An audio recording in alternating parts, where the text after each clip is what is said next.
এবারে আসছি আবহাওয়ার গরম নিয়ে। বাহিরে যে পরিমাণ গরম হাওয়া বয়ে যাচ্ছে, সেই জন্য বাংলাদেশ আবহাওয়া অধিদপ্তর সেটাকে দিয়েছে আবহাওয়ানি গরম।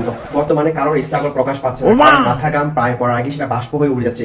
এটা জানিয়েছে বাংলাদেশ একদল মশা গবেষক আবহাওয়া দপ্তর আবহাওয়া অধিদপ্তর আমাদেরকে খুবই একটা গুরুত্বপূর্ণ রিপোর্ট দিয়েছে। তারা বলছে যদি বাইরে তাপমাত্রা বাড়ে তাহলে গরম বাড়তে থাকবে, আর যদি তাপমাত্রা কমে তাহলে গরম কমে যাবে। এটি হচ্ছে বাংলাদেশ মশা ইনস্টিটিউট গবেষক আবহাওয়া প্রকাশ করেছে। নারায়ণগঞ্জ তাপমাত্রা সেন্টিগ্রেড হচ্ছে 42 ডিগ্রি, হবিগঞ্জ তাপমাত্রা সেন্টিগ্রেড হচ্ছে 44 ডিগ্রি, এবং হচ্ছে দিনাজপুর তাপমাত্রা সেন্টিগ্রেড হচ্ছে 42 ডিগ্রি। বাকিগুলো জেলার সেন্টিগ্রেড তাপমাত্রা জানানো হয়নি, কারণ আমাদের সংবাদকর্মী যে সংবাদ পাঠায় উনি হচ্ছে গরমে সিদ্ধ বল হয়ে হারিয়ে গেছে, তাকে আমরা খুঁজে বাকিগুলো প্রকাশ করব। বাংলাদেশ ফাঁকিবাজ স্টুডেন্ট অ্যাসোসিয়েশন থেকে প্রকাশ পেয়েছে যে এই গরমে এইচএসসি পরীক্ষার্থীরা পড়তে পারছে না। তাদের দাবি একটাই যে এই গরমের ছুটিটা দীর্ঘ 7 থেকে 8 বছর করা উচিত, কারণ গরমে তাদের পড়া টেবিলে মন বসতেছে না। এর পিছনে তাদের যথাযুক্তি যুক্তিও প্রকাশ পেয়েছে, কারণ হচ্ছে দিন দিন যেহেতু গরম বাড়ছে সেহেতু পড়ালেখা করে কোনো কিছু হবে না, কারণ সবাই গরমই মরতেছে। এর পিছনে সবচেয়ে বড় রিজন হচ্ছে 2020 সাল অর্থাৎ 2020 যারা অটো পাস করেছে এইচএসসি, তারা যেমন করে ঢাকা ইউনিভার্সিটিতে 90% পাস হয়েছে, ঠিক তেমন দাবিতে হচ্ছে এইচএসসি পরীক্ষার্থী বর্তমান দাবি তুলেছে। এই গরমে একটি মর্মান্তিক ঘটনা ঘটে গিয়েছে।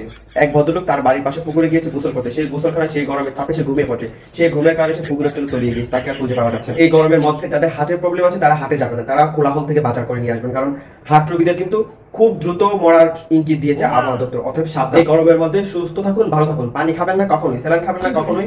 না খেয়ে যতক্ষণ থাকবেন ততক্ষণ আপনার জন্য উপকৃত। সেই পর্যন্ত ভালো থাকবেন। আমি বিদায়, আজকের মতো লোকাল স্বার্থ।